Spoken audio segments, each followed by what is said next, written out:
Okay, BAT, it's approximately 63 degrees ambient temperature here in Georgia in a beautiful December day. A little cloudy, but great for a cold start video. I am in the storage area where this M-151 has lived for the last 3 years or so that we have been its caretaker. So just want to familiarize you a little bit with the instruments, the dash, how to do a cold start, and that sort of thing. So first off, turn on the keyed power here. Doesn't have a key, we just call it keyed power. You hear the electric fuel pump come on. That is something that has been added for a reliability perspective. These M-151 fuel pumps are not very good quality, it seems, these days. Even the new old stock ones seem to have problems. Okay, so in neutral here, the start button is on the floor. Okay, so you go through clutch pedal travel down to it, all right? And I'm going to give it some choke here because it's been about 2 weeks since it was started. Just hit the gas a couple of times, and here we go.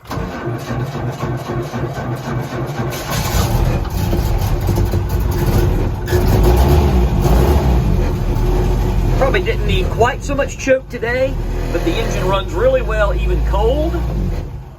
And it's sitting here idling, probably 500 RPM, dead cold. Battery charging is good. You can see temperatures all the way down off the scale at 120, below 120 there. Fuel level a little low, no big deal. We're going to take it for a little bit of a drive. So just let it warm up here a little bit.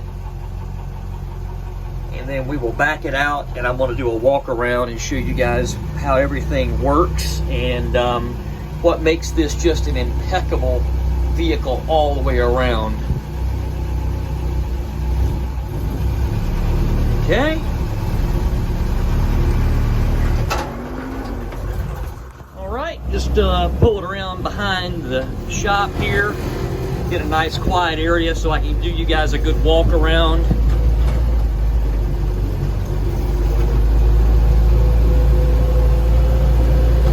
Drives wonderfully. Every single part of it works.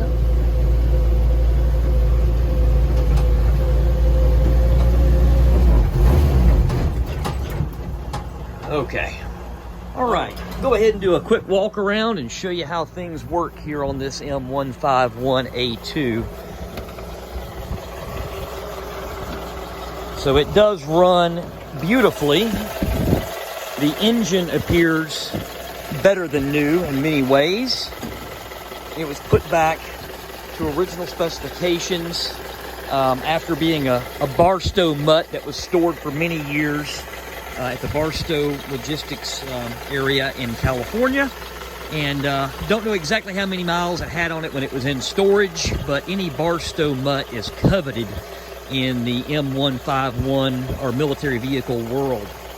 And military vehicle repair and restoration was able to put the vehicle exactly back the way that it rolled off the showroom floor in so many ways, and better in some ways. These Barstow mutts, some had almost no miles, some had few miles, some were never deployed, others were never put into service, and this one is part of that Barstow mutt world. When Ron at Military Vehicle Repair and Restoration did the work on this engine, you can see he even put his stamp of approval right here as far as what the antifreeze level was good to. But it's been put back to showroom condition, museum quality condition in so many ways. This engine has not been cleaned to look like this. This engine hasn't been cleaned in probably a year, and it still looks this good. It still runs this good. It has no blow-by at all. You can see how clean it is inside. Zero blow-by. It's always ran a special military vehicle oil that was developed by Driven Racing Oil, and this was one of the vehicles that was used during the development of that particular oil. It is a multi-grade 1540 oil with high zinc, high phosphorus, and a good storage package. So one thing you'll notice here, I've got the heat valves turned on. This is a M-151 that does have the cold weather package. So it's got the grill cover and all that. It does have heat. The heater blower works beautifully. The heat will run you out of this thing in very short order. It will be shipped exactly as you see it here, with the cold weather top and side curtains and doors. The side curtains were new old stock that actually came with the vehicle, and you can see even the frames were new old stock. And this is a little bit darker green than the beechwood side curtains and top that you see there as well. So it's one of those things where if these fade out a little bit, you're probably not going to really notice a big difference, but when you're looking for a difference, you see it. Or if somebody wanted to make it absolutely match, they could just call Beechwood, and for a couple $100 you get 2 new canvas covers. I kind of liked having it NOS, and I left it that way. And of course we have pictures of it with and without the top, and the side curtains and doors and all that on the gallery. So you'll see here that it appears that the original fuel pump is still in function, but it is not. These fuel pumps have a big problem with failure in the reproduction and new old stock world, with diaphragms failing and that sort of thing. So this one was taken apart, it was gutted, and an electric 24-volt facet fuel pump was installed under the vehicle. And that has been a key to reliability. When the vehicle was first delivered, it had a fuel pump problem. The replacement fuel pump had a problem. Since changing over to that fuel pump, we've not had a problem whatsoever. So it looks like it belongs there as far as the original pump goes, but everything functions as it should. But you just have the reliability of that 24-volt facet fuel pump, which I've had one of those in one of my personal vehicles for 15 years, exactly like that one, with no problem. So you can see all the suppression wires are still in place. The hoses are replaced and new. It's just epic under the hood all the way around. Generator works perfectly. It's got all 3 belts on it.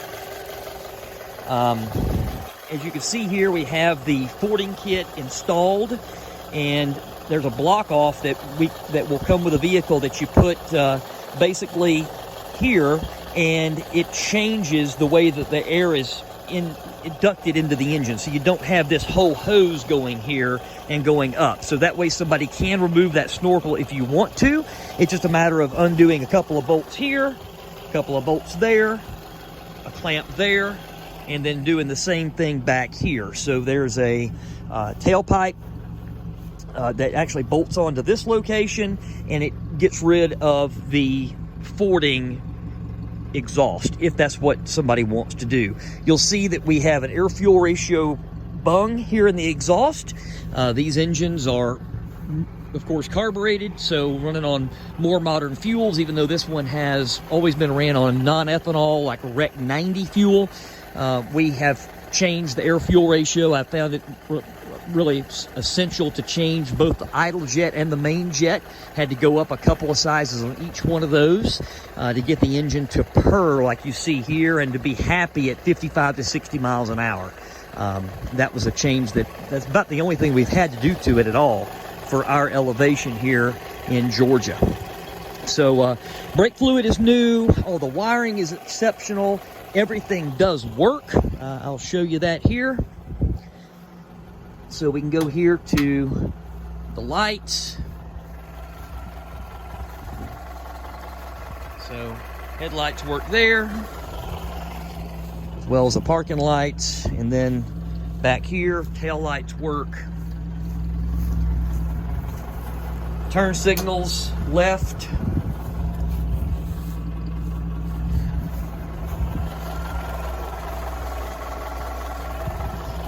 Do turn signals right.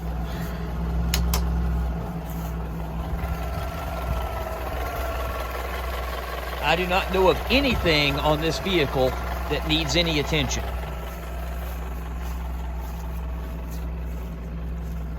So while the turn signals are working, okay, and you can see the lights in the dash are working as well.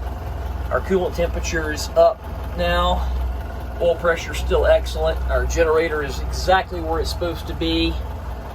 All is well there. Turn that off. The wiper works, but I don't want to show that because the windshield's not wet. Turn these lights off.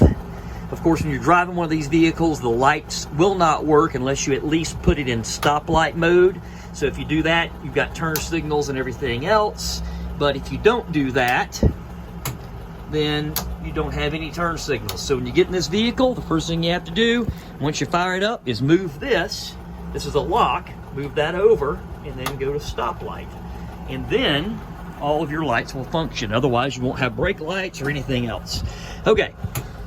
Heater. Here, come on low, and then on high, okay? And the heat's excellent. Okay, that's some technicals. I'm gonna shoot another video of some other things. Okay, I shut the engine off, dropped the hood back down so we had a little bit more light in here so I could show you guys around a little bit better. All the decals are in the vehicle that belong here. You see a plate here from NVR&R. Basically, Ron finished his work in 2018 on the vehicle. And from what I understand, he had to do some light restoration work to it for a prior owner who had passed away shortly after getting the vehicle, and that owner was not able to enjoy it. And it was a friend of his. So basically, he took it upon himself to finish the project for the fellow. He did an exceptional job. His work is highly, highly coveted. So you can see he even recoated the fuel tank inside. Never had a problem with clean fuel at all.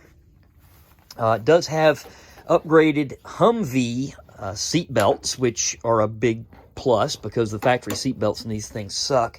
And I did install a new fire extinguisher, and I painted it the proper shade of green. I've actually got a couple of cans of that paint that will go along with the vehicle. These seats are the original seat covers, front and rear, so you can see they're in good condition. It will help give a little bit of an idea of the kind of condition this vehicle was in before any restoration work was done to it. No tears, nothing like that. All new hoses and lines were installed either by Ron or by his friend. I'm not really sure exactly who did what at that point. So there are no cracks in the steering wheel. Horn button's in good condition. Turn signal switch, everything's in good condition there. On the wiper motor, the only flaked paint on the entire vehicle is here on the wiper motor. I could have touched it up, but I left it like it is. I'm not trying to make it into something that it's not. It's super clean all the way around, and there's no reason to doctor up something like that. I'll actually bring it to your attention instead of trying to cover it up. As I spoke about, these were installed in 2020, the side curtains and the matching top. And then, of course, the vehicle came with a new old stock water fording kit, which that includes this stanchion that bolts on here to the original bolts in the bolt holes in the vehicle, and the standpipe for the exhaust is part of that, as well as the snorkel for the intake and all of the tubing. So this came out of the crate, and we actually installed it here out of the crate. And it really makes the vehicle, this being a proper Marine Corps M-151. You can see it has the tie-down loops on the bumper, and it has different hubcaps on it. Those are just a couple of things that stick right out and say that it is a Marine Corps specific mutt on top of the USMC hood number. Of course, anybody could put that there, but this is a true Marine Corps issue vehicle. This jerry can is not really a jerry can. It is a toolbox, so you can unlock that, and we've actually never used it, but that's a jerry can toolbox that you can put whatever you want in there. It's a good hiding place if you wanted to hide something in there, because it does look like a jerry can. All the lights, like I showed you, they do work. It is currently registered in Georgia. It does have a title that will be reassigned by our dealership here.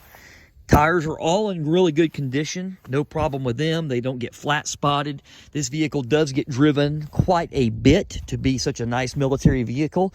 When you look at the pictures online, you'll see it's a little dirty underneath because it goes up and down a dirt road. You'll see the tires are a little dirty, but look under it here. I mean, it's exceptional all the way around. The shovel is proper. And now we're here on this side. The batteries are underneath this box, and you can charge them with trickle chargers that can plug in right there. That's kind of hardwired into place. The shifter is like brand new. It shifts very tight. I mean, this thing is super positive all the way around when it comes to shifting. All the gauges do work. As you saw, the heater blower works. Emergency brake works very well. No problems with that. It does not have any seat belts. Well, sorry, it does have seat belts in the back seat. Those are also brand new. They were installed in 2020. You can see the quality of the paint work back here. You can see that the vehicle has not been cut and welded back together. Some of these are known as a cut mutt. This one has not been cut in half. The military did not want these to fall into civilian hands during a period of time, so they would cut them in half. They would cut them into X's. They would do all kinds of things to make them less kind for the highway. Kind of like some of the things they wanted to do to the Humvees as well. So all the straps are here. What you're getting is everything that you see in these videos and in the photos in the photo gallery. It does have a charging port, so you can hook a slave cable between this and another vehicle if you've got more than one military vehicle. Most of us that are military vehicle enthusiasts do own more than one vehicle. So it being a 24-volt system, you can connect to any NATO slave plug and be able to power another vehicle, jump another vehicle off, whatever the case may be. We are going to keep the USMC plate, okay? So that's not going to go with it. But everything else, as you see, will go with the vehicle. And here you can see the suspension. It's in great condition all the way around. A lot of people have talked about, well, these things roll over and blah, blah, blah. Well, I've driven it faster than I should have. I've taken it around corners that I shouldn't have. And I'm still here to shoot this video. At the end of the day, it's like having an old Honda three-wheeler. You have to respect it. You have to always know that it's in charge, and at the end of the day, you're having fun, and you're driving something that's not a modern vehicle, and, it is what it is. If you want something modern, go buy a Rubicon or something. This vehicle is a Vietnam vintage, and as long as you respect it, you're not going to have any problems with it, okay? All right, so I hope you guys have enjoyed this walk around. Now I'm going to go on a little bit of a drive, show you what it's like to drive this vehicle. It does drive very good. It has good pickup speed down low. These vehicles are some of the best as far as owning a military vehicle because it is easier to drive it at a more modern speed. A lot of vehicles we have won't go over 40 miles an hour. It takes forever to get there. This one will run happy 50, 55 miles an hour, and if it's on flat ground for a while, it'll run 60 with no problems, okay? So, hope you guys have enjoyed this walk around. If you got any more questions, make sure you throw them in the comments here on Bring a Trailer. I'm going to sign off, and we're going to jump in this thing and go for a little bit of a drive. All right, so now we're going to do a hot restart. All right, we're about 160 in that neighborhood. Hot restart, here we come. So the trick with a hot restart with these is put your foot to the floor while you're on the starter and it busts right off really quickly. All right, let's take it down the road. Okay, so we're going to select first gear. That's a granny gear. Basically, it's a 4-speed, but that granny gear is really, really low. And I typically don't use it. I'm just going to show you that it does work. So we're in first here. Now second. And you can take off at second, no problem. It shifts like a brand new vehicle.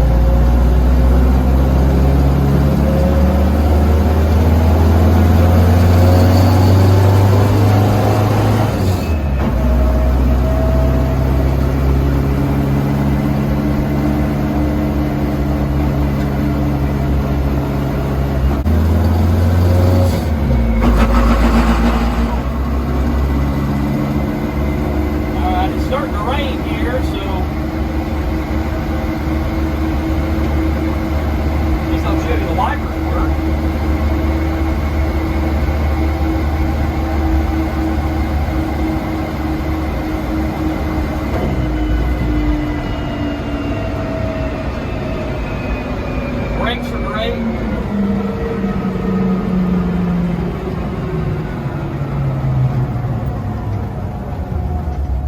Okay, something else that is unique here is that this vehicle has been ceramic coated. So you can see as it's starting to rain, I had to kind of cut my drive short a little bit here. You can see how the water is beating up on it with the Ceramic Pro. I've used this on several vehicles, and it is astonishing, especially on matte paint. I've got a little bit of water here. Check that out. This makes a huge difference when it comes to keeping this matte paint clean, because without this, you just have a scenario where if you touch it with dirty fingerprints or something, you can't keep it clean. So check this out. And this just rinses right off. It just rolls right off. So it also had a little bit of paint correction done when the ceramic coating was done, but not very much, just enough to make sure that what was underneath the ceramic coating was going to be good. But this cost $1,500, and it was well worth every penny of that. Again, matte paint is awesome when it comes to ceramic coating, as long as you use the proper product and you apply it correctly.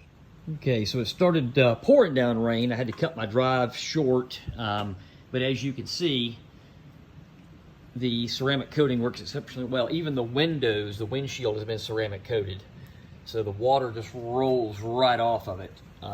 Exceptional in every way.